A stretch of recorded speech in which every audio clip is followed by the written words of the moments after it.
ফারাক্কা বাঁধ, যা দীর্ঘদিন ধরে বাংলাদেশের জন্য একটি স্থায়ী সংকটের নাম হয়ে দাঁড়িয়েছে। এই বাঁধের নাম শুনলেই দেশের গঙ্গা তীরবর্তী এলাকার মানুষের মনে এক ভয়াবহ আতঙ্কের সৃষ্টি হয়। ১৯৭৫ সালে নির্মিত এই বাঁধ, যা পশ্চিমবঙ্গের হুগলি নদীর নাব্যতা পুনরুদ্ধারের লক্ষ্যে তৈরি করেছিল ভারত, যা বাংলাদেশের জন্য এক বড় অভিশাপ হয়ে দাঁড়িয়েছে।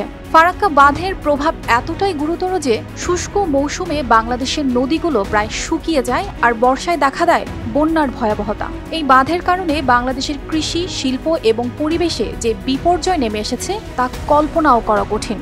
বিশেষজ্ঞরা বারবার সতর্ক করেছেন, কিন্তু তবুও ভারত সরকার তাদের সিদ্ধান্তে অবিচল থাকে। আজ বাংলাদেশের মানুষ সেই সিদ্ধান্তের ভয়াবহ পরিণতি বয়ে বেড়াচ্ছে। ফারাক্কা বাঁধের প্রভাবে হাজারো পরিবার হারিয়েছে তাদের জীবিকা এবং পরিবেশের ভারসাম্য বিঘ্নিত হয়েছে চরমভাবে। পদ্মায় সেতু তো হয়েছে, কিন্তু ফারাক্কা দেশের পদ্মায় শুকিয়ে ফেলেছে। এই বিশাল প্রকল্পের শুরুতেই বিশেষজ্ঞরা সতর্ক করেছিলেন যে গঙ্গার মতো বৃহৎ একটি নদীর প্রবাহে বাধা দিলে পরিবেশের মারাত্মক ক্ষতি হতে পারে। তবে ভারত সরকার তাদের পরিকল্পনা মাফিক ফারাক্কা বাঁধ নির্মাণ করে। এর পরিণতি হয়েছিল ভয়াবহ। ফারাক্কা বাঁধের কারণে শুধু বাংলাদেশ নয়, ভারতের পশ্চিমবঙ্গ ও বিহার রাজ্যেও পরিবেশ বিপর্যয় শুরু হয়। বাঁধটির কারণে বাংলাদেশের দক্ষিণ পশ্চিমাঞ্চল 6000 mAh ব্যাটারির one and only power master NextG N73 অঞ্চলের কৃষি, শিল্প, বনজ সম্পদ এবং নৌ পরিবহন ব্যবস্থা বিপর্যস্ত হয়ে পড়েছে। শুষ্ক মৌসুমে গঙ্গার পানি কমে যাওয়ায় দেশের বিভিন্ন স্থানে পানির সংকট দেখা দিয়েছে। বিশেষ করে রাজশাহী এবং চাঁপাইনবাবগঞ্জের ভূগর্ভস্থ পানির স্তর ৮ থেকে ১৫ ফুট পর্যন্ত নেমে গেছে, যা এই অঞ্চলের কৃষিকাজের জন্য বড় বাধা হয়ে দাঁড়িয়েছে।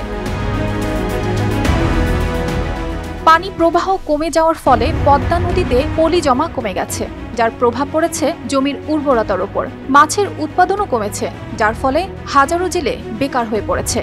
একই সঙ্গে জলবায়ুর পরিবর্তনের কারণে শুষ্ক মৌসুমে বৃষ্টিপাত কমছে এবং খরা পরিস্থিতি আরও প্রকট হচ্ছে।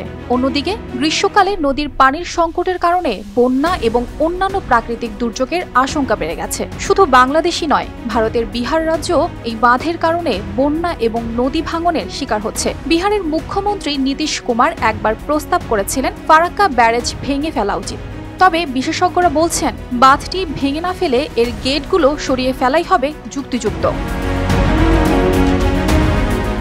যদিও কলকাতা বন্দর রক্ষার জন্য এই বাঁধ তৈরি করা হয়েছিল, তবু তা আজও সঠিকভাবে কার্যকর হয়নি। বরং বাংলাদেশ সহ পশ্চিমবঙ্গ ও বিহারে প্রতি বছর বন্যার সৃষ্টি হচ্ছে, যার ফলে লাখ লাখ মানুষ ক্ষতিগ্রস্ত হচ্ছে। ফারাক্কা বাঁধ যেন বাংলাদেশের জন্য এক দুঃখভরা অধ্যায়। প্রতিবেশী দেশ হিসেবে ভারতের এমন আচরণ আমাদের সকলের মনেই প্রশ্ন জাগায়। যখন ইউরোপ ও আমেরিকার অনেক বাঁধ তুলে ফেলা হচ্ছে, তখন ফারাক্কা বাঁধের কার্যকারিতা নিয়ে নতুন করে ভাবার সময় এসেছে। অর্পিতা জাহান, RTV।